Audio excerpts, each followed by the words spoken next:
What's up, everybody? Welcome back to another episode of EOS. It's 1090 Jake. I got another interview for y'all.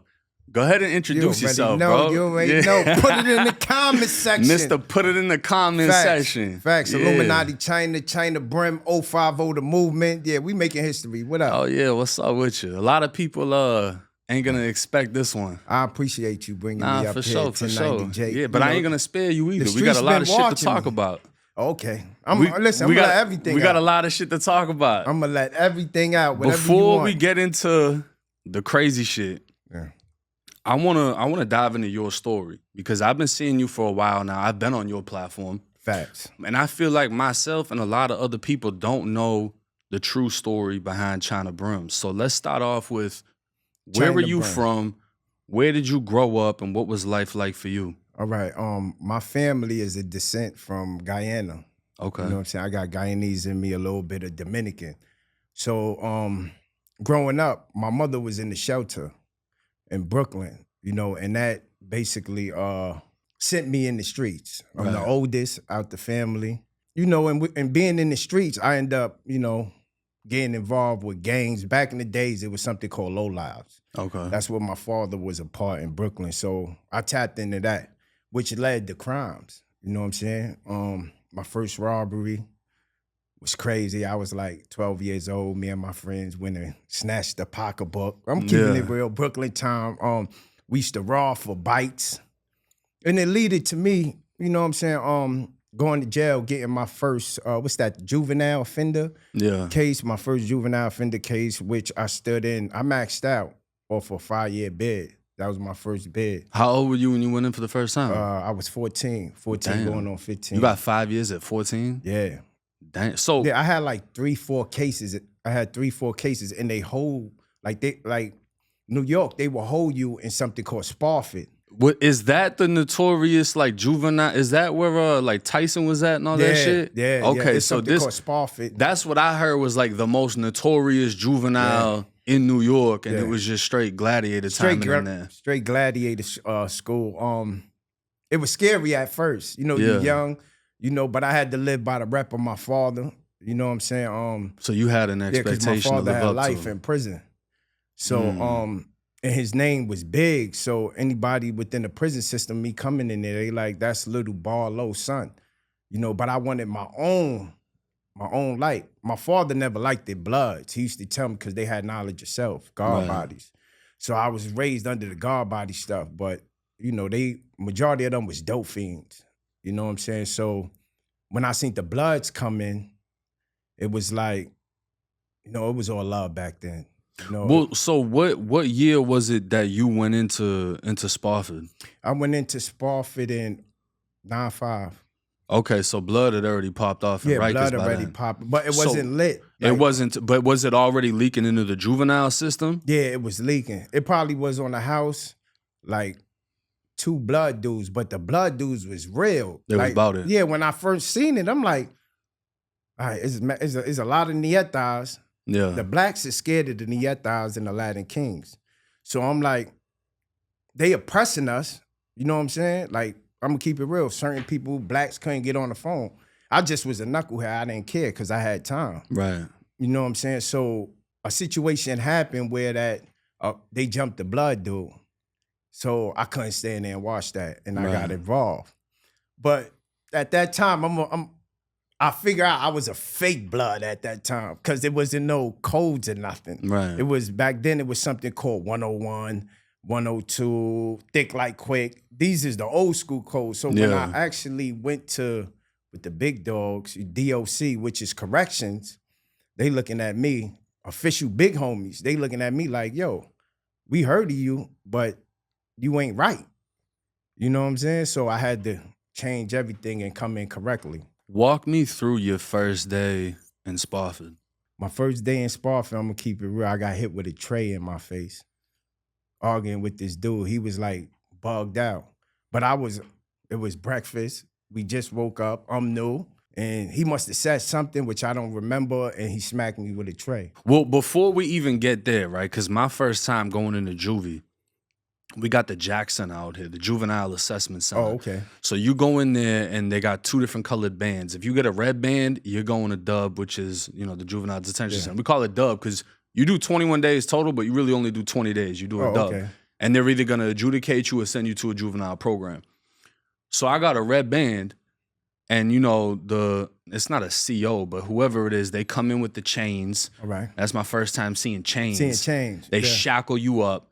They bring you over to the juvie. You see the barbed wire fences for the first time. Okay. It opens up. They put you in. They strip you naked. You shower. Yeah, that's embarrassing. So what was your experience for the first time, you know, going from booking to inside of the actual... I'm going to be honest. The booking part, as far as when I had to bend over, you know, and it took me years to understand that the thinking of another man telling you to bend over and squat. Right. And then I just started figuring all these years I got accustomed to that.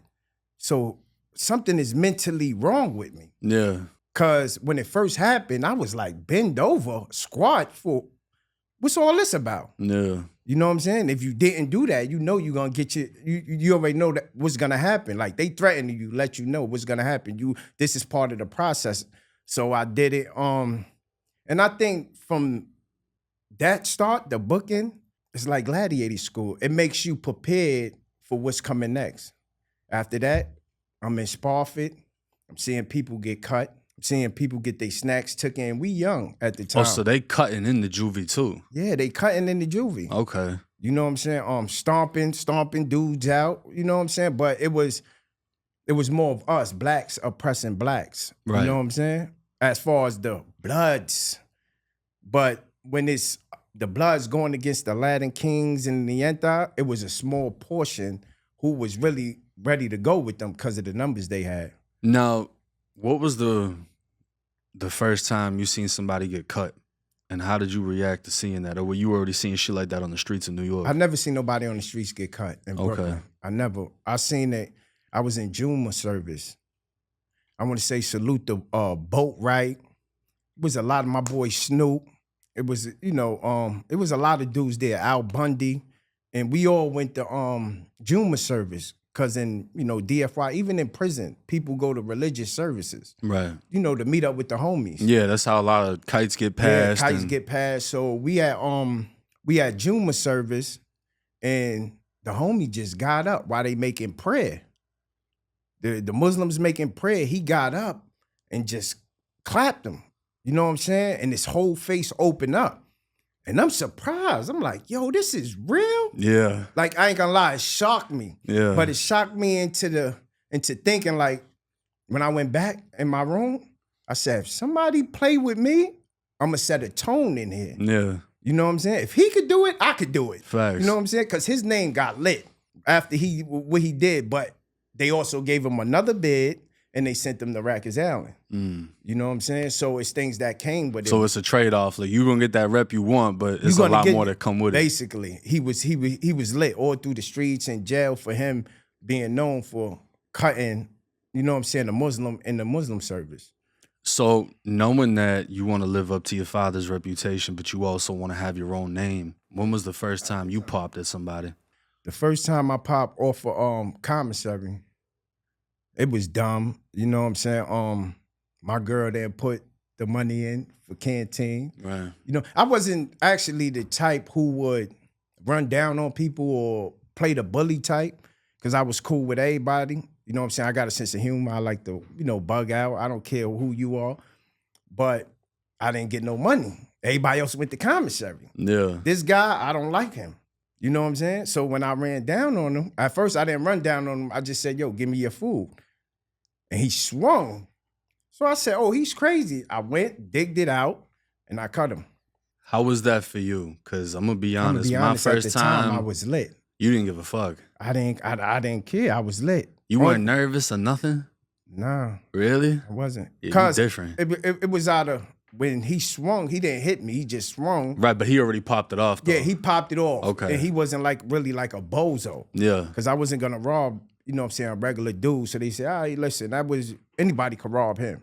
You know what I'm saying? So I robbed somebody who was somebody. Now, when you cut him. And I cut him by luck.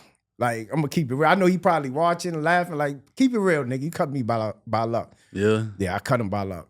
When you did that, did you feel at all that you're invincible, or did you have it in the back of your head that you probably have something coming now? I'm gonna be real. It's like when you fire your first shot. When I first shot somebody on the street, how you feel invisible? You feel like you could keep on shooting. I got shot 8 times. And that's when I was like, oh, nah, I gotta calm down. You got shot 8 times? Yeah, you know what I'm saying? You see the back of my neck? Oh, you got shot in the face? Yeah, I don't tell them. How old were you when this happened? Matter of fact, you the only person who know about this. Well, now there's gonna be a whole lot of people that know about this. You don't see it? Yeah. Yeah, all this is reconstructed. How old were you when that happened? I was, this in 22. This in 22, 21. My son just was born. Yeah, I was, what's that, 18, 19? Something like around there. Well, break down, Something. what took place. I'm gonna be honest, I was selling heroin. Yeah. Some guys, we didn't want to, like they team was tough too. So we met up somewhere and we was trying to like tell them, deal with us. But the person that they under don't want to deal with us, the person who's supplying them. Right. You know what I'm saying? But at the time we was cool. Like this is my block, the next block is they block. So, but we interfering in drugs. You know what I'm saying? Sometimes the dope fiends will go over there and we get mad. Right. They'll have a nice day. So we said, all right, let's all come together and let's talk about this. Which ended up, I got shot up and my boy got hit next, like a little bit to his heart. He made it though. And it was my fault. It was my fault, and it also was another guy fault. I don't want to say nothing about him or give him like, he was on something called, what's that, dust? Like, it's like bombing fluid. Yeah. He was on that, he started tripping. So we all in the car, he jumped out the car with no gun. Middle of the night. These guys is right there in front of their building, and they let off. So like he spooked them, and then that's why they popped. He spooked them. Right. So Right. while I'm trying to, because the car's getting shot up, I see my man get hit. He's out. So I'm trying to get out the car, and that's when they hit me. They caught me. Was it pure adrenaline, or were you feeling what was happening? I'm going to be honest. That moment, the first thing I thought about was my son. I just had a son. Right. My son was like 2 months. When you're in that position, I was like more trying to save myself. Cause you start feeling the blood and, and you going in and out. I could hear people, but it's like my vision and everything was blurred.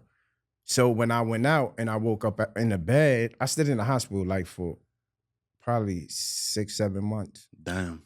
Yeah, off of that. My whole face, I had like, how I'm gonna say, a cage all in my mouth, all types. It was crazy and it hurt. You know what I'm saying? To see what my moms was going through. Cause Right. I love my moms, you know what I'm saying? And I'm the oldest, and I got sisters, you know what I'm saying? And my little brother passed. He didn't pass then, but my little brother, matter of fact, my little brother, he was probably like 5-6 years old. Right. So I was like the dependency, like I was making money, like I was the sacrificial lamb. So for me to leave is like, that's what I was thinking. Like if I leave, who gonna be there for my mom? Right, you were the strength at that time. Basically, you know what I'm saying? So, are you religious at all? Growing up, I believe that we all one. Mm. You know what I'm saying? I don't try to put a name on it no more. Right. Like some people put Jesus or it's energy. You know what I'm saying? It's everything. That's how I view things right now. Do I pray? I pray every time I enter the shower. Being that you were in a situation so close to death, did it humble you in any way, or because of the age and the fact that you survived, did it just turn you up even more? It turned me up more. Mm. I'm gonna be honest. It turned me up more, but I ain't gonna say in the right way, but it just made me more strategic in the streets. Because timeline-wise, this is after the juvenile bid. Huh? This is after. So I just came home. you already Yeah. did the juvie time. And I'm gonna be time. honest with you, like when I got out of prison, all that shit did was crank me up. Yeah. You know what I mean? Like it didn't humble me. It didn't, like I forgot that I was locked up maybe 2 months after I got out. Yeah, that's why I did so many years in prison, because I never, to this time right here, me coming home off this bed, I never stood home longer than probably 3 months. Damn. I spent all my teens, all my 20s, 30s. I came home 39. So just think about that. And I haven't been home since around 14 to 39. No longer than 3 months. That's crazy. That's crazy. You get hit up. How long is it after you heal until you find yourself back locked up? Probably like a couple of weeks, because I went I went to prison with they the ones who took it out. Really? Yeah, like so you like went to prison. Did you have pending cases when you got hit? Huh? Did you? I was on the run. Okay. I'm gonna be honest. Anytime I was on the street, I was on the run. And then what? Getting shot? The police come to you, and now they have you. I'm on parole. Right. I don't go to parole.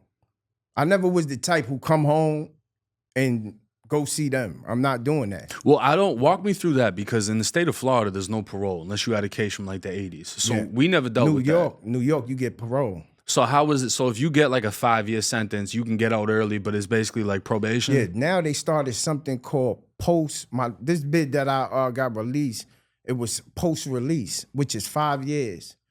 And I was so fortunate I only did like 18 months, because they said, I changed my location, I got a job, I'm working, I'm taking care of my family, I got a wife and everything. So now I'm home, they looking like, you made your transition is crazy. Yeah, they see the effort. Hell yeah. My parole officer, she said, we made a bet when you first came down here. That's crazy. Just by your history. You never still home that long. Yeah. And then you come here, so I realize sometimes you got to change your environment. I believe if I'd have went home and stood in Brooklyn, I'd have had 25 to life, or I'd have been dead. That's a fact. I know that. What was the longest stretch you ever did at one time? The longest stretch I ever did was, I always get like 10 flats, was 10. Did the 5, I did 10. Off of 10, I did, what's that, I think 8. And then this one, I did 10. Walk me through Rikers Island. Oh, Rikers Island. I've seen the documentaries, I've heard about it, but it's different. The gangs is different. When you come in, they're gonna ask you, what are you? Before we even get to that, right? How do you get to Rikers? What is it, a bridge? Yeah, it's a bridge. How the fuck is that drive? Yo, that bridge is scary. Is it quiet on the bus? Listen, if anybody tell you they went over that bridge on gangster time, they lying. Yeah. Because you don't know what to expect. Right. And sometimes it ain't us. It's the COs we got to deal with. They setting dudes. I've been set up so many times, sent in Crip houses. I don't go, but they don't even ask me who I am, because some people got what they call some people know. You know what I'm saying? Like the system know us. Oh yeah, that's Chyna Brim, that's such and such. You know what I'm saying? We don't have to ask them questions. Right.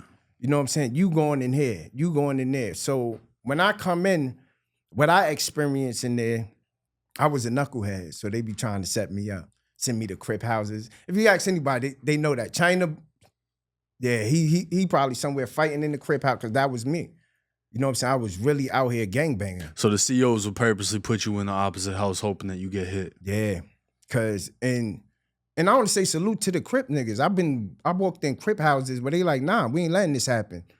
Because I was raised in Flatbush. I'm West Indian. So majority of us went to school. You know what I'm saying? The Crips. And if I didn't go to prison, most likely I'd have been Crip. Right. All my cousins, I remember when my cousin, he called me, I was neutral. He like, yo, cuz, we out here Crip walking. I'm like, man, Crip walking is whack. What the hell are you talking about, a Crip walking? Yeah. I didn't understand. And he was like, yo, you need to turn Crip. I wasn't going to turn Crip anyway. I was starting to see too many bloods coming through. Yeah. I'm going to be Crip by myself. You know what I'm saying? I'm going to be honest. I'm going to be Crip by myself, because any Crips, after I spoke to him about it, and he's like, yo, our neighborhood is Crip. So any Crips that I seen come in after that conversation, I start seeing Crips started slowly, but they getting smashed. Yeah. Soon as they come in. And people think it's just the Bloods who was smashing them. It was Latin Kings. They got other gangs in New York that's really, you know what I'm saying, that put in work. So it was just no love for them, for anybody. Crips was getting it bad, man. Salute to the real Crips, Psych Bike, Ziggy Zal. Y'all know who y'all is, man. You know what I'm saying? A couple of Crip dudes I ran across after being in prison for certain long, like certain Crips, you know, we got a relationship. You know what I'm saying? We cool. Yeah, I mean, at the same time, like when you're in there and you're beefing with people, but they're keeping it real, they're not on no police shit, they're not telling, and they're really going at it with you. Yeah, they really like you build a respect for that. Because it's like you're not gonna get points beefing with somebody that ain't on that. But it's sad when, you know, certain buttons gotta be pushed. Yeah. You know what I'm saying? You know, I was in Attica with him. He's a good nigga, but now we in Clinton, and I gotta push a button on You him. gotta do it. You know what I'm saying? So it's like, and that's another reason why I said, man, this gang is whack, man. You know what I'm saying? Because nowadays, these young kids, they got groups with Bloods and Crips. Yeah. One little group. Yeah. I call it the backdoor group. You know what I'm saying? Me growing up, I'm gonna be honest. When I came home, me and my cousin used to fight. Cause you Crip, I didn't like you. Or like Crip, like the gang separated our family. Right. You know what I'm saying? He couldn't come to my grandmother's house sea walking. And same thing with me. I couldn't come in there throwing up my beads. You know what I'm saying? Cause it always was attention. But when we in prison, and matter of fact, nowadays, the kids that I see, they in the house with the Bloods and the Crip in the same house on the same block. So if I'm beefing with a Crip dude, you trying to tell me I can't get backdoored? I got a Crip dude on my block who hang around all the Bloods. And the Bloods who's on Crip blocks nowadays. Back in the days, it wasn't like that. Well, do you think your father's generation looked at Blood and Crip like, what the fuck is this to begin with? Shout out to Ralph Lowe. You know what I'm saying? He's a big name. You know what I'm saying? A couple other people who didn't. You know, he was one of them, yo, why you Blood, man? Right. Our family don't do that Blood. You know what I'm saying? Like, my pops was like that. Like, man, that Blood is whack, man. You know what I'm saying? A lot of dudes is fake. They in it for certain reasons. And it's facts. A lot of dudes was in it for what they could get out of it. To use the phone, commissary, or it was mad weird. But it's a virus. And I tell people, I say, yo, this Blood is like, it's like having AIDS or cancer or something. It's killing. It just sits in you. Even to this day, I'm gonna keep it real. If God forbid I go to jail and I see a Crip nigga get up and say, yo, Crip nigga, Blood nigga, what's good? Right. It just in me. Yeah. I can't help it. Even if I ain't Blood, I'm a nigga, you better sit down, nigga. Blood. Yeah, it's like instilled in you. It's just a part of you. Basically. I mean, that's how they say it. Like it ain't on you, it's in you. Basically. You know what I mean? So it's hard for me. You know what I'm saying? Even I tell the homies call me, yo, Chyna, what up, man? Nah, I ain't Blood. We don't want to hear that. In our eyes, you this, nigga. You don't throw it up, so what? You this in our eyes. And now, was it like that in Rikers? Like there wasn't really a choice, yeah, that, and you got to rock with that? No. Because the time that you went in, everything was still up with the Kings. It was a couple real ones. It wasn't like anybody could be Blood when I came in. Right. Nowadays, you don't have to show no paperwork. You know what I'm saying? Look how many Blood dudes got rape-o cases and is rats. Look on the internet. It's crazy. Well, that's a good point. So was New York like that? When you went in, you had to show paperwork and verify who you are, and your charges and everything? I had to go through all that. I remember I had to bang for codes, 20 deeps, and like it was crazy. I had to bang just to know codes. Right. You know what I'm saying? It wasn't here's the codes, the oaths and all that. Nah, nigga, you gotta go put that work in. Nowadays, it ain't none of that. And what's so sad about it, dudes don't even know their history. You know what I'm saying? They just know they set. Mm-hmm. You know how many brothers I done? You Damu? Yeah, I'm Damu. Do you know about OG Mack? These young kids don't really know the history. They ain't reading on that. They ain't looking for that. But they know about L Brim. You know what I'm saying? They know about only the people who's running they set right now. And they don't care about Blood ain't Blood no more. They don't care about, GKBs and 5'9" Brims and Mack Ballers. Everybody separated. Now, you just named two big names. One I'm not so familiar with myself, but Mack. Mack has a notorious name. Salute to the Mack Ballers. But with OG Mack, What happened when everything went left? Were you locked up at that time when he was exposed? Yeah. I remember. How did that fuck up the fundamental of blood itself when paperwork dropped on him? Because, you know, Corey King, he ended up getting cut behind it. He got cut behind even though he was right. Salute to Corey King. Yeah, what was it like for you being in there during that time? I ain't gonna lie, I was a little homie. And you know what I'm saying? I just seen like we all separated. You know, during that time with OG Mack, you had people just, you know, if you familiar with Iz, I was around him. They left. That's where the Millets come from. The Stones, salute to Dick Wolf, free Dick Wolf. They left. And the Brims, shout out to my nigga Pee Wee. You know what I'm saying? They went on their way. It just brung mad. I think once Mack, OG Mack paperwork came out, it made us look so bad in prison. Because for those that don't know, he was exposed. I think he was like 19 and he gave a statement in a murder. And he ended up recanting the statement. And the guy that did it got out of prison. Yeah. But it's just the fact that he gave that statement, everything. Yeah, that went downhill.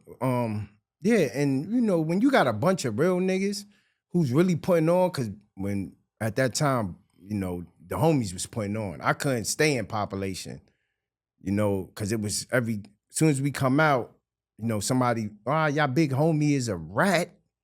So we putting in mad work and it just was crazy. What is, for the people that don't know, what is putting in work? Putting in work meaning like, when it's time to go, it's time to go. We banging. Right. You know what I'm saying? It's Million Man March. Like, you get that kite, yo, tomorrow. Like, we all send a kite to each other on one day. Yo, tomorrow, mandatory, everybody pull up. We gonna blow the spot. You know what I'm saying? We all going to the box. Mm-hmm. And whoever don't go, you already know what's gonna happen. And in Rikers, was it all just razors or did y'all have knives in there too? Oh, Rikers is, I'm gonna be honest, Rikers Island is so loose that I think it's certain places up north, because there's a lot of places, a lot of Max facilities, but Rikers is one of the was more dangerous than upstate for me. Than a lot of the prisons. Yeah, than a lot of prisons. I'm gonna keep it real. You know what I'm saying? Because, you know, dudes going to case, they got murder cases, they don't know what's gonna happen. Dudes blowing, you know what I'm saying? It's the beginning of them blowing trial. Yeah. I seen dudes hang up. You know what I'm saying? My next door neighbor hung up. Next thing you know, I wake up. They got the Christian people asking me, did you talk to your neighbor? He's on the, what's the name, hung up. He blew trial to 25 to life. And just killed himself. Yeah, just killed himself. Do you think a lot of people in there, you know, committing violence because of the fact that they're so afraid of Rikers' reputation and they feel that they just have to make a name to be safe? Oh, of course, everybody. It's too overrated, this gangster image. And I'm gonna keep it real. Real people, real dudes who understand and know themselves, they look at it and say, it's weird. Yeah. The things that we do to make you or somebody else accept me as being an official nigga. You know what I'm saying? I'm old enough now that I look back and say, I didn't do this for me. I did this to be accepted. Mm-hmm. And then my mother didn't raise me like this. Then you have to look at who you're being accepted by. Basically. So with you. We're going to get into that. You. Yeah. Oh, okay. We're going to get into that a little bit later because I like that topic right there. But I still want to jump into some because I'm leading up towards something, right? All right. So Rikers Island, beef with the Kings, beef with damn near everybody. People are getting smashed left and right. Okay. What was the worst stabbing, slashing you seen on Rikers Island? The worst stabbing? Or the worst act of Rikers violence Island? that you saw? I want to say salute to the Mack baller. You know, we was in, I think, 4 lower OBCC, and it was nothing but bloods. This how foul blood niggas is on some real shit. So it was the homie. You know, he was Mack baller, but he wasn't like a gangster. He was more into making money. So I don't know what situation happened. I come back from court. He stabbed up in the cell. They telling me, yo, Chyna, boy stabbed up in the cell. So I don't know who it was at this time. So when I came in, the homie like, go to such and such cell. He's not even in his cell. They got him in a like just a regular cell, laid out. And the way he looked it, you know what I'm saying? Like he had blood coming out of his mouth. I saved him. Even to this day, he still hit me up in the DM like, yo, Chyna, I appreciate you. I almost died. Like, what did you do to save him? I dragged his ass to the what's the name? To the bubble and told the police, yo, he need medical assistance. Yeah. I didn't give a fuck what the homies thought. You know what I'm saying? Because it just I couldn't see that. Right. Because at the end of the day, I'm a good nigga. I done fuck niggas up, beat niggas up, and still gave them a hug afterwards. Now, politics-wise, did you get any repercussions for that since they were the ones that did it? I was an issue. Yeah. Like, niggas know that. Like, I don't talk. Like, I'm not saying I never got fucked up in prison. Niggas whooped my ass, got me up out the jail. But it ain't like you were really going against them. It was just more so. It wasn't like I wasn't. And then when dudes seen that, they was like, yo, Chyna, we respect that. They respected it even more. They respect that. Yeah, because, you know, it came back. You know, if he would have stood in there any longer, he'd have died. Like, he had like at least 6, 7, 8 puncture holes in his stomach. So he was slowly bleeding in his insides and everything. Like, it was crazy. What was the main difference you noticed between Rikers Island and going to New York State Prison? The main difference is that, see, when you're in state prison, you start seeing things that you don't see a lot in Rikers Island with your own kind. I started seeing homies sneaking, messing with mooks. What is a mook? A mook is what we call in New York a dragon, red dragon. Yeah. You know what I'm saying? Them things. So I call them things. A homosexual person. Yeah, peanut butter and jelly. You know what I'm saying? But that's where I started seeing that. Yeah. I started, you know, dudes being sneaky. Yeah, basically when it comes to that, that's what really, because you got dudes in there with life. They will be real, the realest niggas for 5, 6 years, and then all of a sudden you find out he's playing with the boys. Like he just turned a leaf. Yeah. He must have said, man, I ain't going home no more. I'm dealing with my faith. Next thing you know, he's in the yard holding somebody, you know, pants pockets.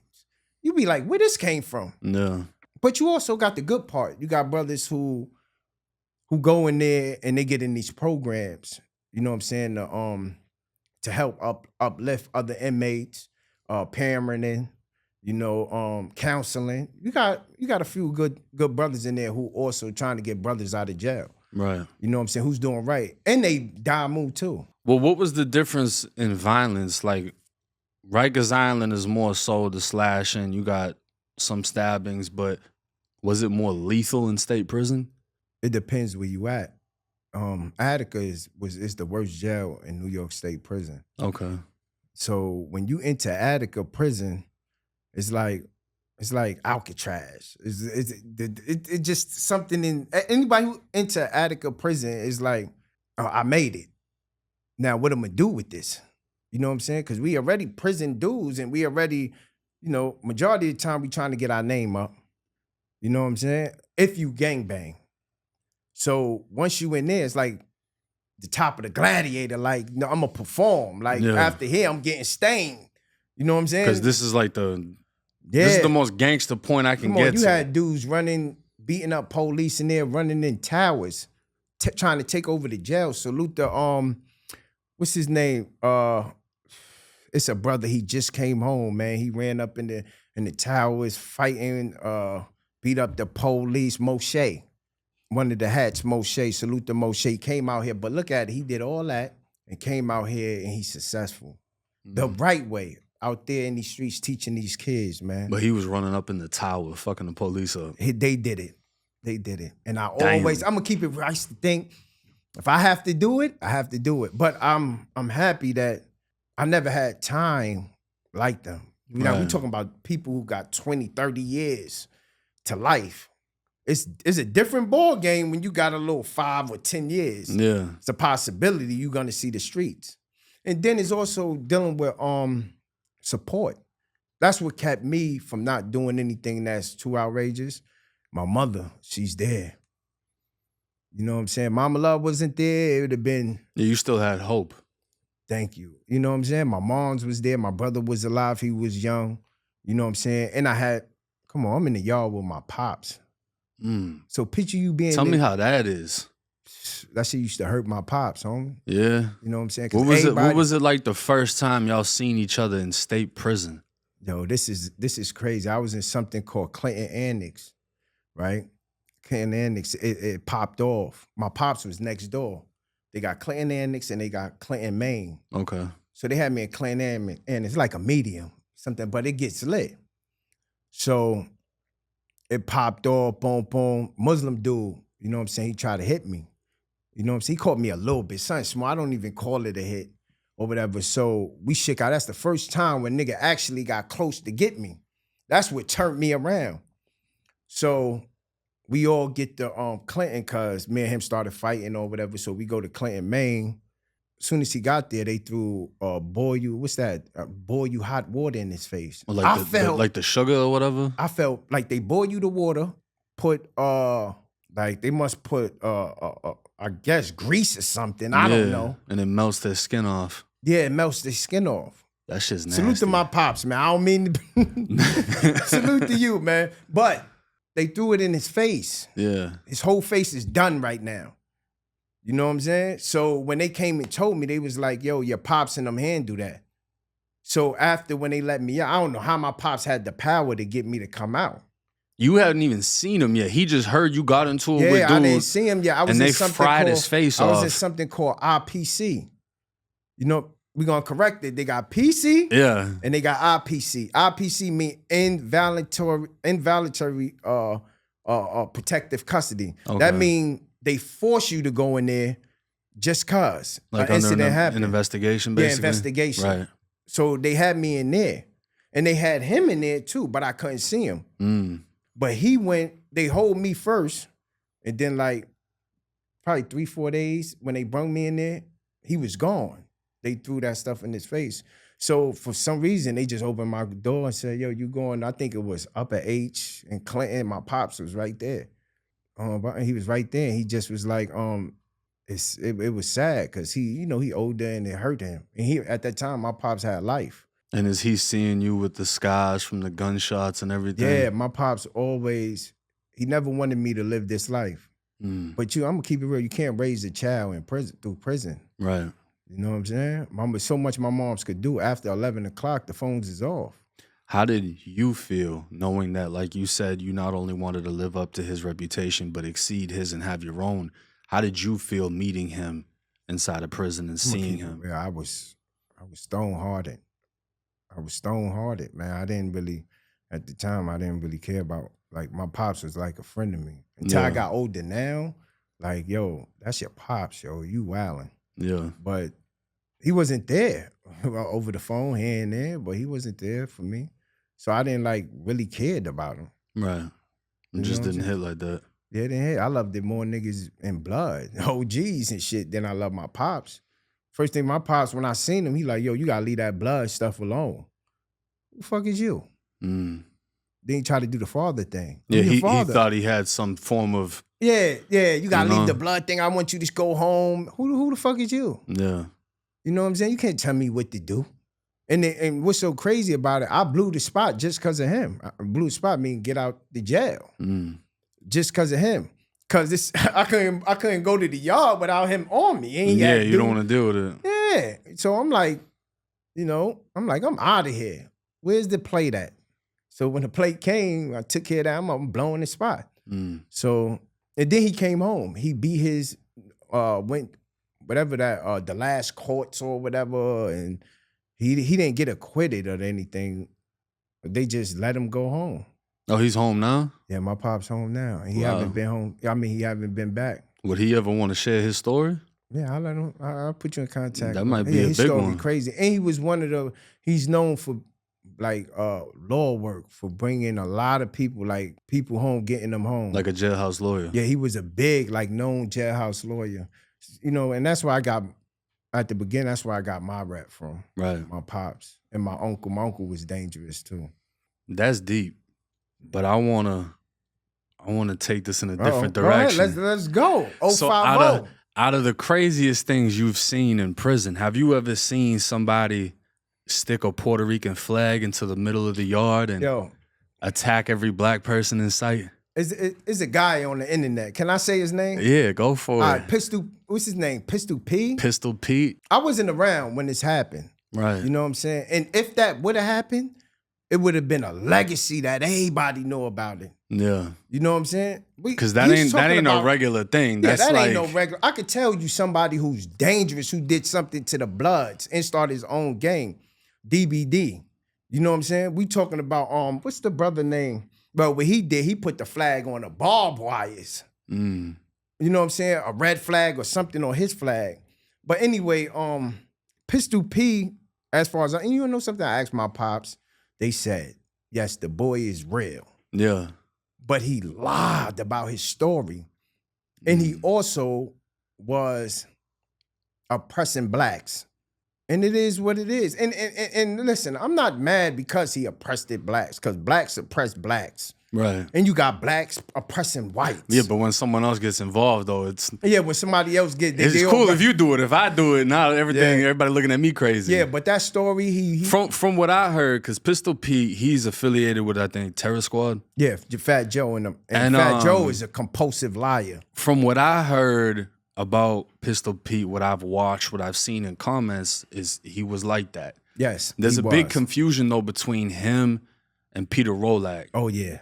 Who's the founder? We ain't gonna say it's a big. That's a whole different department. Well, people are confused by the name. Yeah. But Peter Rolak, I believe he's in ADX right now. That's the founder of Sex Money Murder. Sex Money, you already know. And they said he was a straight hitman. He was dangerous. And he went away at what, like 23? He was like in his early 20s. He was in his early 20s. But they say he has a reputation of just killing. Yeah. Killing. And remember, Sex Money Murder was actually, it wasn't, he was doing this way before Blood. Right. You know what I'm saying? They gave, Sex Money Murder became like a free set because his name is because of his reputation. You know so what a lot of people confuse the two or try to say he's the fake this, he just has the name, but he's a different person. He's not affiliated with Blood, and because he was in those old school, you know, videos talking about Rikers Island, and he said he done did some crazy shit. Pistol P did. I'm talking about the Terror Squad one. Terror Squad. No, him too. He did. We can never. Listen, my thing is never try to fade a nigga history or because you dislike him. Right. You know, and the older, I'm starting to realize the older these guys get, the more they just put more emphasis into, it's like they fabricate, like throw a little bit into their stories. Yeah, they sauce it up. Yeah, sauce it up. Well, I think there's another person who sauces a lot of shit up. What do you know about ZipwiththeDrip? Oh, Zippy, Fire Skate Zippy. Yo, salute the Fire Skate Zippy, man. How do you get that name? Because, you know, people say he don't walk out of his house. He go down the fire escape. His grandma's house? Yeah. His mom's house? Whatever house it is? Yeah, his grandmother's house. Right. I give it to him. He's entertaining. You know, it's just the way how he put it. One thing about us content creators, don't talk about nobody if you tangible. You know what I'm saying? Like, you still walking out of a Section A apartment. Yeah. And you talking about dudes who's millionaires or dudes who is financially situated. Right. He went against Bimmy. He went against, and it ain't only Bimmy, it's other guys that he talks about. How you gonna talk about somebody and you in Brooklyn or Queens? Matter of fact, they just stomped him out. His old man just stomped him out. Yeah, I think I seen a picture of something on your page. Yeah, they just stomped him out or whatever. Yeah, allegedly, they say he fought back. But my thing is that you don't make yourself tangible. My thing, if I get stomped out, I'm going to the hospital. No. It ain't gonna be no me coming back on 050 the movement. And it's gonna be if I come back, I'm come back. Like, I'm taking it there. I'm not playing with nobody. Right. He come back, make it into a game and lying, and then your own man stomp you out in your hood. It just don't make sense. Especially when you riding on the fact that you caught a body when you was like 15 and you making it seem like you the most stone cold killer standing at about 5'3". Caught a body for nothing. Yeah. And then we was in prison. I was with him. Oh, you were with him? No, he was with me. I didn't know him. Okay. If you look at the show, he said, yeah, I was with Chyna. Chyna was putting in work. Yeah, Chyna had the jail. That's a fact. Why would you say I had the jail? I was putting in work and then try to know. You said that. You was with me. I didn't know you. Well, where did it go left for y'all? Because I know he spoke on your brother before. Yes. I know he's even tried to say he was behind something. Yeah, he lied. What is the situation with that? To me, it's entertainment because he know I squeeze his face. You know, and I try to like leave it alone. You know, when he said that about my brother, like violate my brother. Yeah, I got your brother this, that. And a lot of people hit me up like, yo, like, boy got to get taken care of. And I just like, nah, it's internet. He trying to find a dollar, get out the hood. Right. You know what I'm saying? Right now, you got the streets, Chyna. So I think we tapped in with each other. He apologized. It wasn't nothing. But what started off is a guy on my platform, Salute the Kai Reality. You know what I'm saying?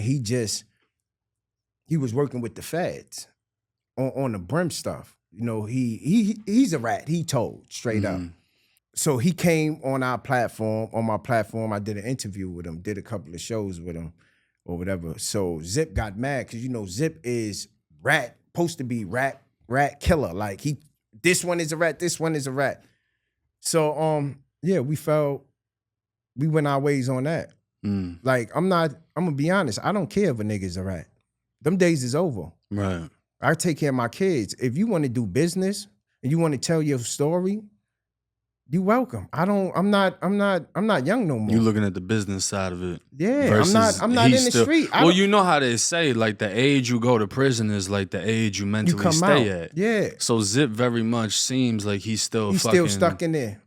It's no longevity. Right. Because me and him had the only conversation we ever had was on your platform. Yeah, y'all two was going at it. Yeah, we went at it because I think Chyna Mack is the one that brought him into the light and thought that he was going to be the next big thing. Yeah, Chyna Mack. And it didn't really work out. And I liked the Chyna Mack until... I did too until shit seemed like... It started getting weird. Because I feel like he kind of got Zip to speak on me and he thought that was going to be the, you know? And there's a lot of weird shit that happened because he snaked Vlad and did a weird prank to him and all type of shit, right? So... whatever, I guess salute to him if it's that, whatever. But as far as Zip goes, Zip did like what, like 20-something years straight? I think it was like 21 years. I think, yeah, he probably did like collectively. Like in New York. Nah, he had one long bid and he did it because they robbed a whole bunch 16. of like. His last one was like 16. They robbed a whole bunch of Mexicans, Mexicans. And they got, I think, $250. Oh yeah. Because that's what we were arguing about. I said you did like 20 years for 200. I'll send you $250 right now. He don't even got it.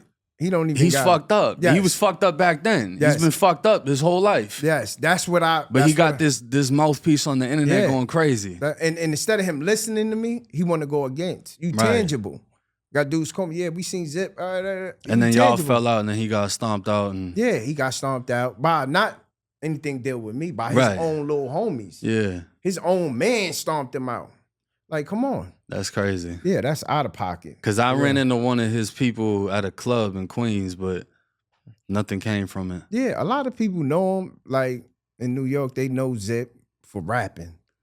In prison is levels. I mean, the way he talks, he just seems like one of the people in confinement that never shut the fuck up. Yo, you ever heard of Gate Monsters? Yeah. He's a good gate monster. Yeah, behind the fence, he's the loudest one. Yeah, he gonna run, talk, he rap for everybody. He hitting the door, Dougie freshen it. Yeah, he's one of them niggas. Dougie freshen on the door, but Zip is different. You know what I'm saying? I ain't gonna, I give dudes he got his little talent going on, but he just need to be more strategic on how he do things. On how he carries it out. And how to carry and separate. My main thing is, they said, Chyna, you gotta learn how to separate the streets from business, your YouTube. Right. You gotta know when to bring it down. You know what I'm saying? Everybody ain't meant to be content. You know? So now I try to like do right content. You know what I'm saying? Not when I first came. You've done a lot of content on somebody that I'm not that familiar with. What is the situation with L Brim?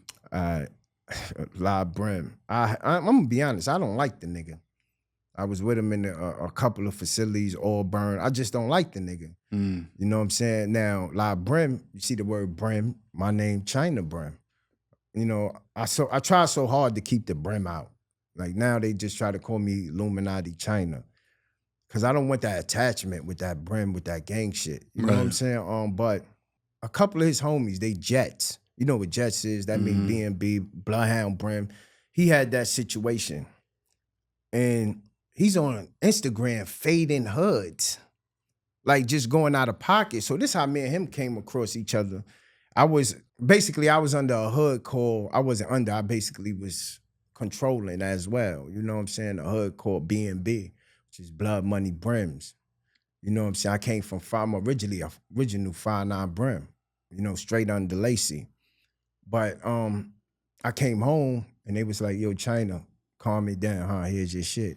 You know what I'm saying? Me and my son, Mash, salute the Mash. So we went over there. Now we have to deal with this nigga L Brim. He's in prison. He's in prison on Instagram, deleting HUDs, like fading HUDs. Right. Telling people what to do, send them money. So basically he got in contact with me straight up because I was dodging him. He hit my DM, I'm dodging him. You know what I'm saying?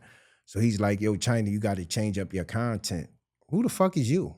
You got to, yo, we want you to put certain type of content, make Brim look good, make Blood look good. So I told him, I said, I don't give a fuck about no blood, nigga. Right. I'm a man at the end of the day. You don't come across this line with what feeds my family. Right. You know what I'm saying? So we got into it. So I came on the internet and then he faded my HUD. Mm. You know what I'm saying? He didn't really fade it the HUD. He just was like, yo, take that spot from Chyna. So I told him, you know, SMD'd them, wowed them up. You know, he's fake. 1 minute you Christian. Next minute you the big homie. Right. And then look, all of that, he catch a case in Long Island where he have these dudes, you know, they killed the teacher. That's under him. They call Afghanistan. You could look it up. From Long Island, they killed the teacher. So now he's trying to run under Trump. So he could get, what they call it, clemency or something? Clemency? Yeah, clemency. Pardon? Yeah, he's trying to get pardon. No, stay in there and rot. Nobody don't want you out here. We good civilians. And I don't want them out here. I'm one of them niggas who say, keep them. How long is he doing? I don't care if you stay forever. All right, you got 50 years already. He got 50. Yeah, he got 50. Damn. For being a dummy. He's a dumb nigga. And then he's on the gram. When did he go in? Listen, I forgot. Probably like in 13, 14. He's on the gram, right? In the DM calling these guys. Remember, he's in federal prison. Right. Calling these guys, making them talk in the DM, FaceTime, sending the hit. They go shootout, killed a teacher. That's why he's in MDX, Long Island, and whatever holding center over there right now. Damn. Yeah, they his last one 100 months. Add that up. How much is 100 months? A lot. That's a lot, right? Yeah, I can't even. That's his cop out, right? I guess it's cop out or whatever. Well, that's 3 years is 36. So yeah, that's what they saying right now. How do you feel social media fucked up the streets? Because you could, if you got a good voice, you know how to. Social media is basically who talks the best, who could grab the attention of the crowd. Right. So when you master that and you master your craft, your craft, you know, nobody really know nobody. You know what I'm saying? I'm just meeting you. You know what I'm saying? You authentic. I can see that. You know what I'm saying? Over the screen, it's like, that's him? Yeah, you don't know what it is. You know what I'm saying? You don't know what it is. And just like a lot of people, you know, they reach out to me, Chyna, you really like that? You really a bug out? I keep it real. I say, no, I'm a family man. I just use what I learned in prison on this. Right. Because people, it's sad to say, our people, only thing we want to watch and we respect is ignorance. Well, let me ask you, because I know a businessman and a man that does take care of his family, but he does not let the affiliation go away. How do you feel about Wack100? Wack100, Wack100 is a good scumbag. You know what? Wack100 is a good scumbag. Yeah. All right.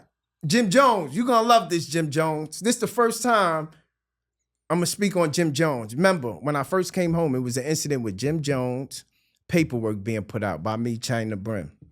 Now, this is what happened, right? I came home from prison. Jim Jones was on that wiretap. I know Jim Jones personally. I've been around him. Free Melly, Free Shoddy. I love you niggas. And you're talking about the wiretap and the 6ix9ine case. Yeah, Treyway. Right. 6ix9ine. I know 6ix9ine. Danny, when he was making peanut butter and jelly sandwiches and in the morning, you know, the corner store bodega. I know them. You know what I'm saying? So before the tats and all that. Right. It's crazy. I came home and I was highly upset. You know, I love Melly. You know what I'm saying? Like I done did things for Mel Matrix. You know, I love his family. Salute to Rossi and them. You know, rest in peace to my boy Vex. Like, I've been around, like, and Jim used to be there with us. You know what I'm saying? So I seen a lot of things that nobody never seen, what was really going on. And Melly used to get mad at me. He still is mad at me right now. You know what I'm saying? Jim could have made it way more better for Melly not to be in prison right now, that Treyway situation. When we was out there, you know, Melly, things wasn't like the way it's supposed to be of you being with somebody who is lit. Right. Who making videos like he's a millionaire. He got multi-millionaire. You know what I'm saying? If I'm Jim Jones, I'm coming to see you. You ain't gonna have on a dollar outfit. You ain't gonna have a little bum-ass vehicle. No, I'm gonna make you look good. Right. I'm with your mother. You know what I'm saying? You sacrificing your life for me. Now, Jim Jones get the wiretap or whatever. I'm about to come home. I'm like, all right, boom, boom. It's crazy because soon as Jim Jones, I did a video like 2 days later, wilding Jim Jones up. Now, Wack100, you know, he nosy as hell. He pop in, follow me. Oh shit, boom, boom. We holler at each other. So he was like, you want to get lit? Because you already got a name. So I'm like, lit on, at first I didn't know about all the social media. So I'm like, lit about what? He's like, social media. You don't even know what you arguing with Jim Jones and them. You already got a name. That's how I got to you. Yeah. You know what I'm saying? So I'm like, all right, boom, boom. So he send me a form or whatever. So I ain't gonna lie, I'm gonna keep it 100. I'm thinking about the money. I'm thinking about getting lit. I'm fresh out of jail. So basically, he reeled you in. He sent you to work and then let you. Yo, he willed me, and I was so embarrassed as a man. Cause I'm thinking about, damn, I'm about to be lit. You know what I'm saying? I'm about to see all this money. He sent me some money. You know what I'm saying? But it was like, I didn't really know what the paper. I'm gonna be honest. I did bids. I never went to trial.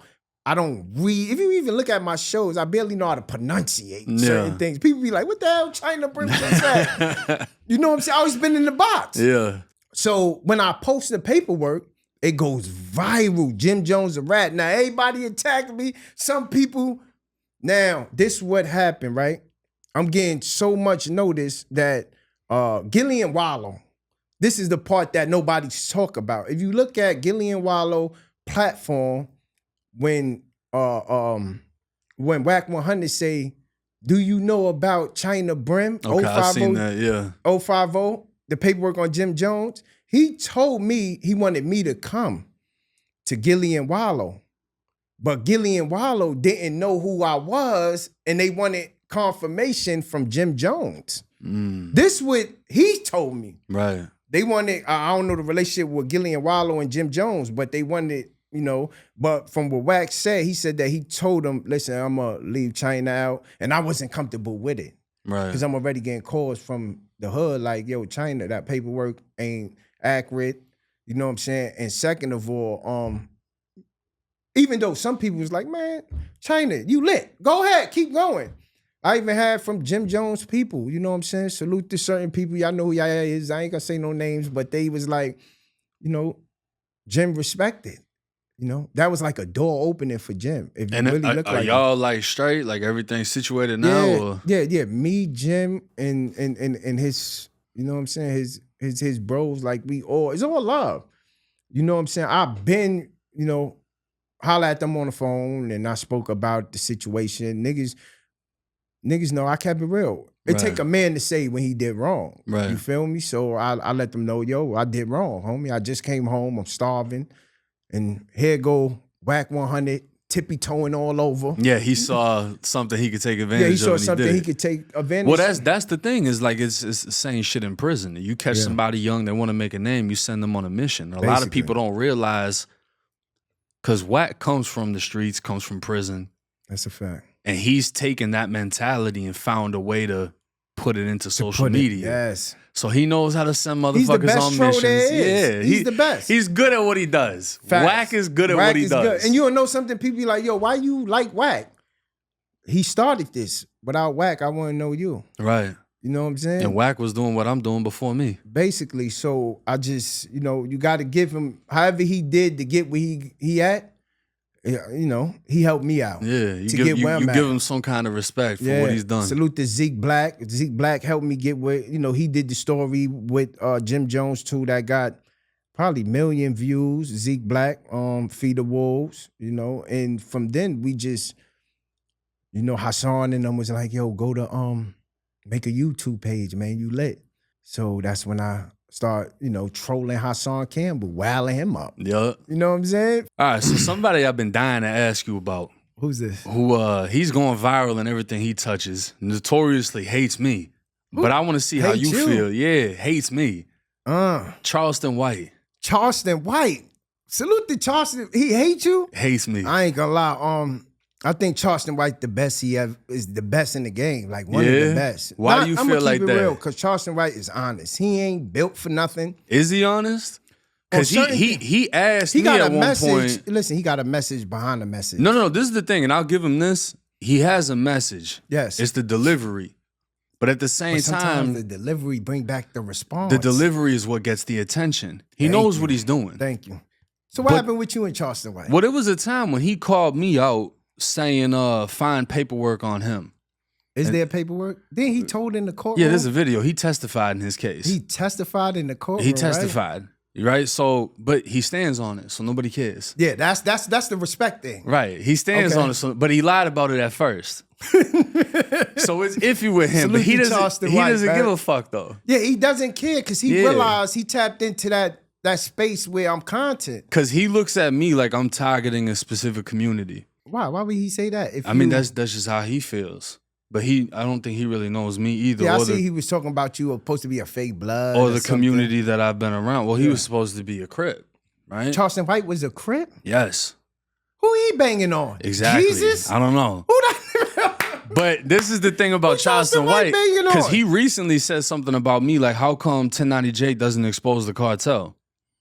And he said that's because how you gonna expose something you ain't a part of? Man, I'm not even talking about. They get shit done. That's a fact. I'll be real. They get shit done. They get it done. Yeah. No, I'm not gonna do that. I'm not dumb. You're not gonna set me up. That's like asking a rapper, like, oh, why you got security? To stay alive. Facts. I like this money. I want to keep this money. That's a fact. Yeah, I'm not gonna, because he said. So I want to ask you something too. Well, hang on, because Charleston White, in response to that, he's saying that I don't talk about the cop. Well, you said fuck Nip. Fuck King Von, fuck this person, that person. Yeah, that's disrespectful. But he's still breathing. That's still. You want to know? So he knows who to talk about, and he know who to surround himself with. We're playing the same game. He know who to surround himself with. Right, but what question do you want to ask? I want to ask you something. I seen you. One of my boys. I love his music. I want to say salute to Finesse 2 Time. I want to get down to him. Like I actually was thinking about this before I came, to see you. I was like, it's one thing I gotta ask Jake about. Cause I listened to Finesse 2 Time, man. Finesse 2 Time, 050 love you, man. I know your issue with Jake. I'm gonna find out what's going on. Yo, Jake, is it true that Finesse 2 Time really?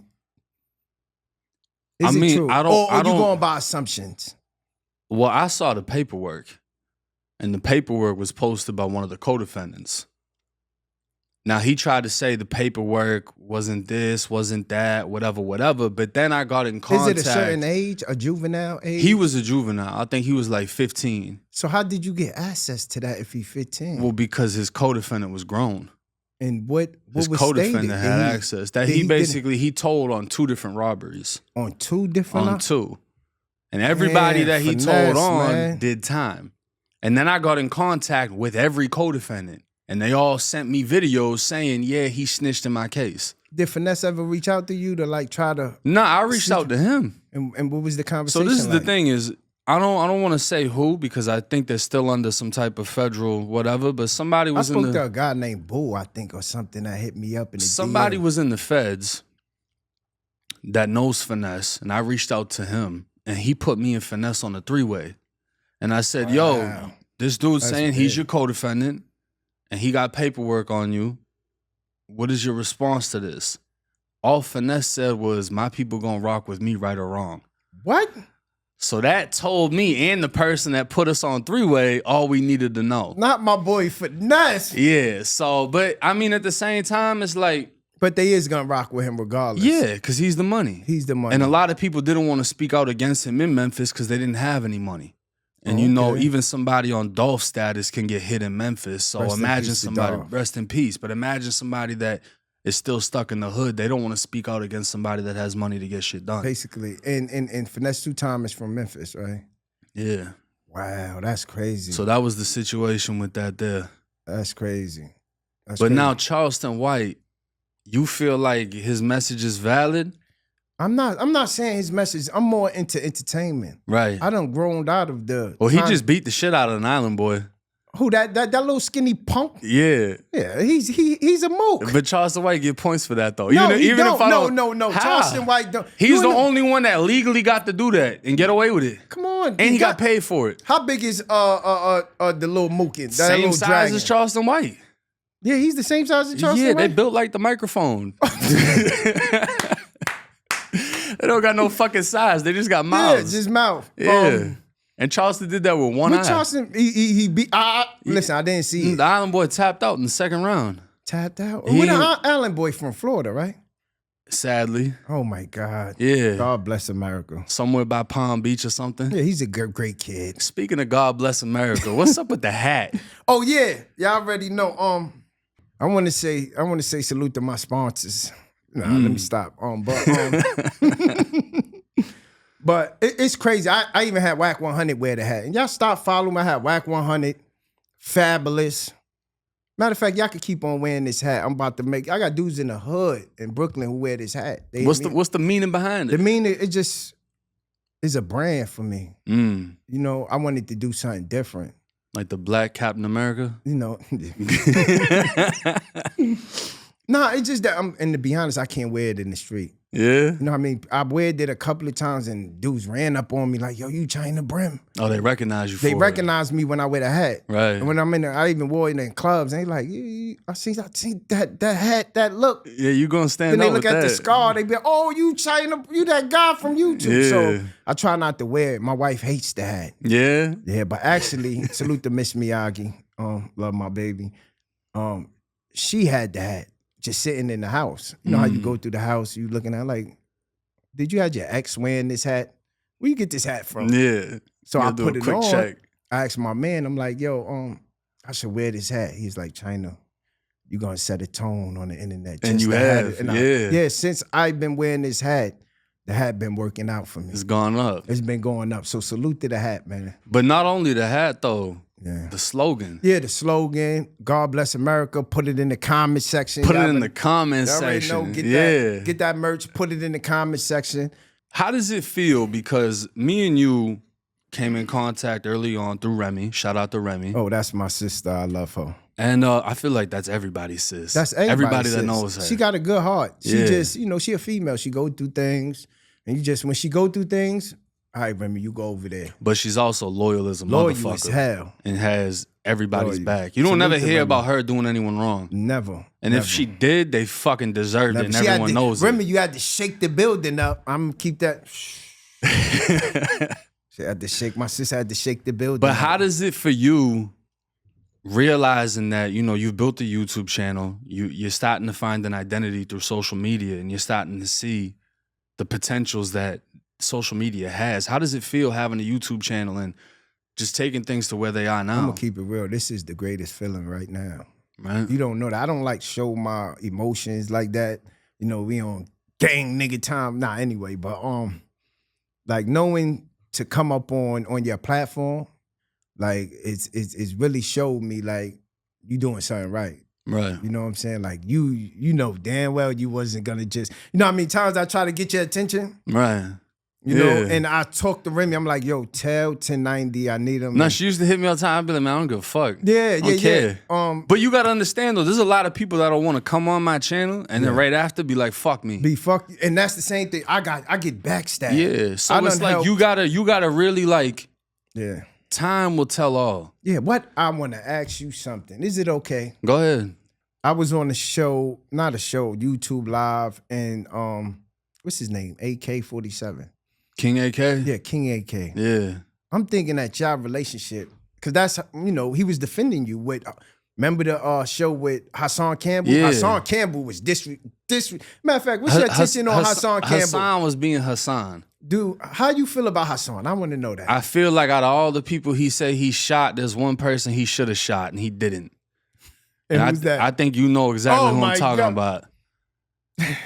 The one that buttered him up and, you know? Yeah, it started with an A. Yeah, Africa. he should have did that. So I don't want to hear all that gangster shit when, you know, I don't give a fuck. Yeah, because y'all hit, that was viral. You and Hassan. I feel like Hassan is a failed Charleston White. But do you feel Hassan is like one of the biggest content creators for... Hassan has a name. Yeah. He has a name. I just don't think that he knows what the fuck he's doing. You know, maybe he should have got in contact with me and asked for some direction. Charleston White figured it out.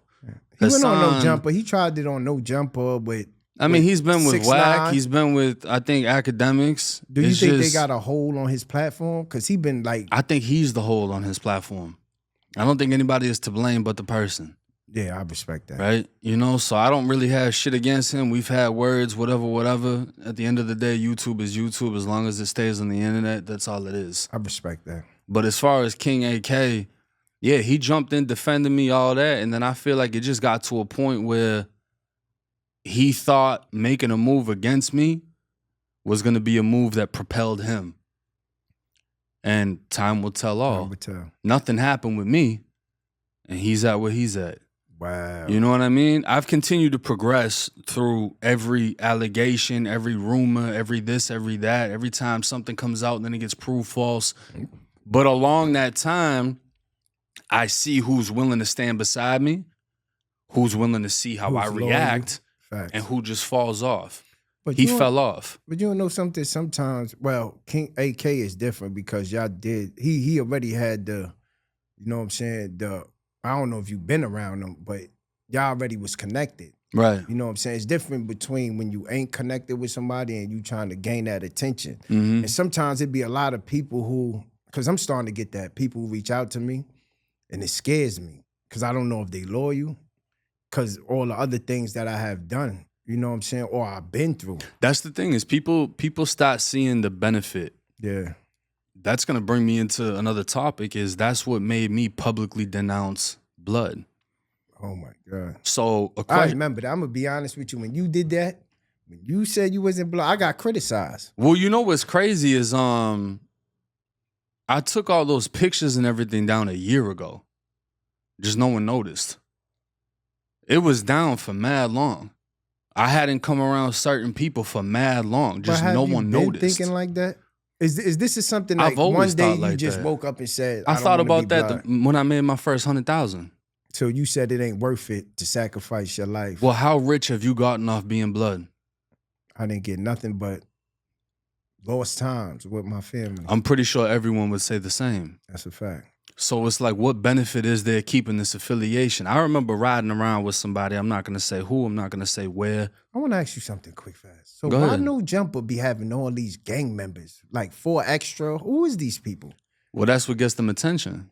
You got to understand, Adam 22 tapped in with a culture in Los Angeles and pretty much became the face or the platform for that culture. So he's bringing on everything because it gets attention. A lot of people in Florida, New York, whatever, they haven't seen somebody like a 4 extra. And they get a lot of attention. They bring a lot of views and all of that turns into money. Wow. It's just a dangerous game because that's what I'm saying. you're bringing on, you know, he just got into it with the dude King Pill. I hate him. Yeah. I call him the drill sergeant. He was just out here in Tampa not too long ago. He's a little dirty blood. There's a lot of dirty bloods. Dirty pyro. He's still wearing that outfit, that army fatigue outfit? The camo. Yeah, he's a weirdo. All right, but keep it fair, though. Weirdo. Keep it fair. Oh, my God. I said in that same interview when I denounced blood, when I started traveling around, I started meeting people. Mm-hmm. I started meeting people that founded things. I started meeting people that had a lot of rank. And I realized a lot of people in New York are missing teeth, missing cars, missing everything, missing money, and shelters. But they got this fucking name persona because they've been blood forever. That's all they have. And they feel like they're owed something. Yeah. So they see somebody like me and think I'm supposed to fucking praise them. Did anybody ever like try to politely extort you, like, you GKB? Fuck no. So, I mean, I had can somebody you ask send- to throw some of my ones in the club, but that was about it because they didn't have none. I seen people that was cool with Zip on the other side, and there's about 10 of them going in on one fucking bottle. Yeah, I remember they had a... so you can see the struggle. So it's like none of that shit made sense to me anymore. Unless you was somebody directly in my circle, it doesn't make sense to have that affiliation anymore. Yeah. Because I'm not out here gangbanging, I'm not shooting, I'm not getting shot at. So it's like, what the fuck am I carrying on this affiliation for? It doesn't make sense. So a lot of people are like, well, why you still wear the 1090 chain? I'm the most famous 1090 y'all know. That's right. I gave it a name. The fuck you mean? That's right. I gave it the name. That's right. You know what I'm saying? So that's when I first heard it from you. If I can ride off with the name that was created, you know, I didn't come up with 1090, but I can redesign that motherfucker. That's right. I can come up with a new definition for the 10%, the 90%. You know what I mean? So it's like, I'm not gonna put the chain down, but I'm gonna drop the affiliation because it does nothing for me. Yeah, I respect and that. I don't think it's done anything for you either, right? No. Just heartaches and pain and it's just constant shit. And then it's like when you look at people, you know, like how you spoke on the L Brim situation, and he's found himself in even more shit by communicating through the phone. It just proves to you, the longer you keep that, like the story I was about to tell you, I was riding around with somebody, young dude, portraying himself to be a shooter, and I told him, what you portray yourself to be is all people will treat you for. That's right. Nobody's gonna treat you better than what you see yourself or how you portray yourself. No one's gonna do that for you. Nobody gives a fuck. So if you wanna be a shooter, that's what they're gonna use you for. However many months passed, he ended up getting locked up on a case where I think 5 or 6 people got shot. 1 died. And they say he did it. Wow. And now he's serving, I think, 2 life sentences, if not more. So I think of things like that. And it's like, you know, imagine if I got tied into something because I'm just around him and he went and wilded out and did that shit and I get tied in. I'm not risking that.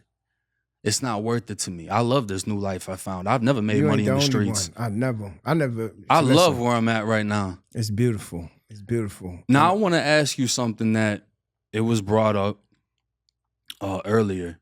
And it had to do with one of the conflicts you were in. What is the story that happened with your brother passing away? That's it. That's crazy because it started from when I was in prison, but like right about to leave prison. My brother passed in 2018, June. And I was in the box. I was already in the box. You got the news while you were in confinement? Yeah, while I was in confinement. But it was like, it was bad news, but it also... The counselor there, she helped me in a big way because I had lost an all good time. I wasn't supposed to come home. I was supposed to come home like 21 or something. Right. So she said, you know, she told me, listen, your brother passed, but he didn't pass by getting killed by anybody. He passed by, he got hit by a tractor trailer. You know what I'm saying? So me being a street nigga, like the way how I think, sorry to say, I was happy the fact that he got killed by, because it's inevitable. Death is inevitable. When God call you, he gonna call you. You know what I'm saying? So when she said that, listen, he got hit by a tractor trailer, you know, it was a car accident. The tractor trailer hit him while he was in there when he was trying to come out the car. A UPS ran him over. So he didn't like really feel no pain. You know what I'm saying? It was like, boom, it's over. She was like, I'm gonna do one thing for you. It's either you're gonna go to mental health. Cause all my time in jail, I was a bug out. They had me on medication. I'm not scared to talk about, yes, I was one of them niggas. I used to throw shit at police. Yeah, I'm throwing shit. They had me in the cell butt naked. Yeah. With the fan on, summertime. And you throwing shit at I'm cops. throwing shit at the police, cause they coming in there hurting me. Yeah. You know what I'm saying? Come on, and this is something that I'm surprised the government itself, New York State, allowing. We just had a guy get killed in prison, video and everything. Police beating him, and it's just sad what correction officers do to us. Right. They set us up. I've been set up with razors. K2 put in my locker. I never smoked K2 in my life, or like they do things on purpose. So they know I was the type, you just ain't gonna do anything to me. So when I go to the box, they'll wanna not feed me. Come on, how can you not feed me for 3 days straight? Man. And then the food that come through the slot, I gotta worry about if they spit in it. I had food come with it, where they spit on it, all types of things. So I'm the type, say like if an incident happened here, I want to get out that jail immediately because they already on me. Right. So I just spaz out to when they got me butt naked. I'm going to OMH, which is the hospital. They tell me, listen, you need to be medicated. Get on your meds. And they would send me to a facility that's medicated. And that's the good facility. Yeah, that's where you're going to see the nurses and everything else. Do my little shake and bake and all that. You know what I'm saying? I keep it honest. You know, and then after that, once they feel that you fit the criteria of going back in a regular facility, they'll send you there. See, people thought, oh yeah, Chyna Brim was on meds in prison. Yeah, I was on meds because they was killing me. Yeah. I wasn't an average nigga. I wasn't one of them dudes who you beat on and, all right, sir, get on. Nah, it ain't none of that. I'm taking it all the way. You know what I'm saying? Because I have issues. You know, my family, my mother, you know, sometimes dudes just got issues, girlfriend issues. Anything will set you off. You have a wrong phone call and want to kill somebody. Yeah, basically. So back to what you were saying, you found comfort in the fact that your brother wasn't murdered by somebody. Yes. But that he died in an accident. And, and the lady said, this is what I'm gonna do for you. If you could stop gangbanging and go to something called ART, because I never took them programs. I was like, what the fuck I'm taking a program for? We will give you all your good time back. Mm. And she said she gonna make sure she write a letter, whatever jail, she gonna send me to a good jail or whatever, and make sure you medicated. You know what I'm saying? They put me on something called Rimron, if you familiar with. People thought I was drooling. Like you two guys is crazy. Yeah. They had me on a depression. Only thing it did just had me fat and bulky, you know, because I'm like I like the weights. That's the only thing I do. I go to the weights and fight. I get prepared for fighting when I was in prison. Eat a lot, go to the weights. But they had me on Rimron. So basically, I just, you know, took the Rimron until they found that I was, you know, I'm capable of dealing with my issues. And then when I went in front of the the time allowance, whatever, the lady wrote a note saying that his brother passed and we had an agreement. You know what I'm saying? And they let me go home. Damn. They let me go home. Only thing they said, yo, you going home. You did everything that was required, so you going home. And I just walked out the door. For my final question, out of all the experiences you've gone through in life, the pain, the suffering, the losses, the wins, what advice would you give to your younger self, the you before all the decisions that led you to prison and everything else? What advice would you give to your younger self? Just try. Give yourself I wish I would have just gave myself a chance. Or I wish I had somebody there to guide me.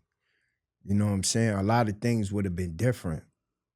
You know, I never gave myself a chance until I got in my 40s. You know, if I'd have just said, I wish I never entered gangbanging. You know what I'm saying? That wasn't me. Right. You know, it becomes, when you do something, it becomes a part of you. But that was, I didn't come out my mother to be a gang member. I didn't come out my mother to go cut people and commit robberies. It's just that I had no resources. I had nobody to direct me. So I fell short. Now I'm a grown man. Why you think I attack grown men or for the YouTube? You're a grown man. You can't correct your decisions you made back then and what affected you. Now I have no reasons to go to jail and blame it on somebody. I can't blame it. Oh yeah, my pops wasn't around. I'm 40 years old. I got kids. Right. I can't blame it on my pops no more. I can't blame it on the streets. You know what I'm saying? And we got grown men coming home. One of my homies right now, he got a whole nother 25. You just came home off of 15 and you in your 40s. Yeah. Is you crazy? You even give yourself a chance. And it also have to deal with where you at. I tell everybody, never go back to where you left from. Mm-hmm. You know what I'm saying? Go to a different environment. I came down here to Florida, you know, changed my life. I done had to come out here with Dolce & Gabbana outfits. New York, I'm wearing Dolce. I'm chasing the dream. You got brothers out there who's broke but look like they millionaires. Right. It just don't make sense. My average day consists of my work clothes. Out here, I don't have to show off. I got a wife. She know I could buy a Louis Vuitton bag. She do all the buying. And half of the time, she buy everything I wear because I don't care no more. I'm be honest, I don't care. It's nothing, once you find comfort in yourself, it's nothing that I have to prove to nobody. I'm not looking for another female. So why would I try to be Dolce & Gabbana down? Who I'm looking for? Now, if I'm out with my wife, I'm dressing for her. You know what I'm saying? We complimenting each other, but I'm at the age where that I don't want a pair of sneakers. I want a Maybach. Can I hold your Maybach? For real, you know what I'm saying? Yeah. I want friends with Maybachs, you know, friends with Benzes. Elevate. Yeah, I don't want a friend with a bicycle or a friend who's on the train, everything. I don't want that. Like my mindset now is different. You know what I'm saying? That's like, how it's supposed to be, though. Yeah, that's how it's supposed to be. You got to know how to connect. Once you can break away from the cycle, that's when everything it's like an eye-opening experience. Yeah, but it's hard. It's hard as fuck. Yeah, and that's why they say it's lonely at the top. Yeah, it's real. Everybody lonely. ain't gonna be able to see that and walk away. It's real lonely. Dude say, a man do say, I'm outside. You 40 years old talking about you outside. Yeah. The fuck are you doing outside? I'm learning how to cook. Mm-hmm. I used to make the soup in jail. Like, that's the only, and tell Poppy, yo, make the choritas or whatever them things is. I don't even know how to cook. My wife be like, what? You better sit down, look at TikTok or something. Yeah, figure it out. You know what I'm saying? Figure it out. Make me feel good one day when I come from work. You know what I'm saying? So it's things in my life now that occupy me from outside. I'm starting to love being inside. I never played a PlayStation in my life. My wife said, I'm getting you a PlayStation, Nintendo. I want to start back off with Nintendo. Like I used to play. Go back then? Yeah, because I never experienced PlayStation. All of them, I don't know how to play those. Now I'm a house body person because I have no friends, no corners. There's no corner stores where I live at. Right. You know what I'm saying? So it ain't like dudes out there and I'm chilling. No, I don't. I'm with my family. I'm with my kids. And I think that's the biggest difference between changing your environment, because when you're in the hood, you're very much a part of the community you're around, versus now that the fact that you have your own place, you're in your own space. Yeah. You found yourself. That's a fact. And that's the biggest difference. That's a fact. So it helps me. It helps me good. You know, I got a great wife. She's, you know, she be on me, you know, and I'm just trying to get there, you know. And like I said, man, I appreciate you, man. Like, this is a big step for me in my career, in the future of my platform, 050 The Movement. I would never think, I'm gonna be honest, I thought I would be on, you know, I got in contact with No Jumper, you know, and he wanted to slave master me. Nah, for real. Yeah. I was surprised. I could show you the DM messages. You know what I'm saying? All right, Chyna, yeah, we want to see you. What you think? I'm just gonna get on, you know, just pull up and without nothing? Like, yeah. I'm content. You ain't gonna make money off of me. I don't know about the 2X dude and all them other guys. Yeah, but he tried to make it, I don't pay people to come, so I'm not coming. But I thought that he would have, you know, we would have worked something on No Jump. I was gonna turn his shit out, you know, disrespectfully. You know what I'm saying? It would have been content like the way he like it, but it was so much with Big U. That was doing the Big U situation. And people was telling me, yo, Chyna, his platform is hot. So I didn't really, you know what I'm saying? If I'd have came out there, he wanted to do the show, but he just wanted, he said the price that I wanted, you know what I'm saying? But we don't have a relationship. Right. You know what I'm saying? Like, I don't know you. I know my capabilities. And you're not trying to put too much bread to go out there and, you know, you basically paying for, Yeah, you ain't trying to help. That's why you got all them them LA Crip niggas you find on the corner. They're all right there, Yeah, they all down the block. Yeah. You know what I'm saying? So they can act crazy. But It is what it is. Salute to No Jumper Adam 22, man. Nah, for sure. That's my dog. Well, Yeah, hey, he good. I appreciate you coming on. Yeah. And I feel like, you know, you said a lot of powerful things, and it's dope to hear that you and your wife have found a new life away from all the bullshit. Mm-hmm. And it's good that, you know, as wild as you can still be on the internet, that you still have a positive message. That's a character.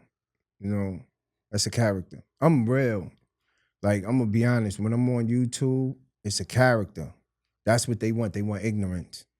I bring that. If I go up there and I talk positivity, they're not gonna listen. They ain't gonna listen. Yeah, that's the thing behind it. You know, it's the same thing. They're like, why do you talk about what you talk about? It's always death, it's always violence, because that's what gets y'all's attention. Basically. All I can do is add on the last 4 minutes where I'm actually giving you a positive message and hoping that somebody fucking hears it. Because I can't change everybody's life, but if I can change one, I've done something. That's real. That's real 1090. But with that, if you got any last words for the camera. I want to say, y'all make sure y'all go subscribe to 050 The Movement.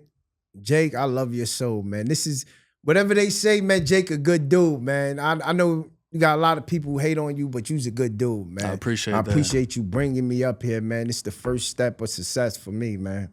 For real. I appreciate that. But salute to everybody. You already know, Dark Side Love. Salute to Harlem Legend TV. Salute to, it's a whole bunch of guys, man, we done created over there that's doing their thing. Salute to, salute to Zip, man. Salute to Hassan Campbell. Salute to all of them, man. To me, I see it all content, man. We all trying to feed our kids, man. Definitely. And that's about it. I have nothing, like, violent on them. Now, some of them, if I see them in person, it's gonna be it's gonna be a little It's gonna be content. Yeah, it's gonna be content, but at the end of the day, it's all love, man. We all trying to feed our family. So you stay over there and talk about me, and I stay over here and talk about you. Definitely. You know what I'm saying? If we connect, one day we connect. You know what I'm saying? That's real. Until next time.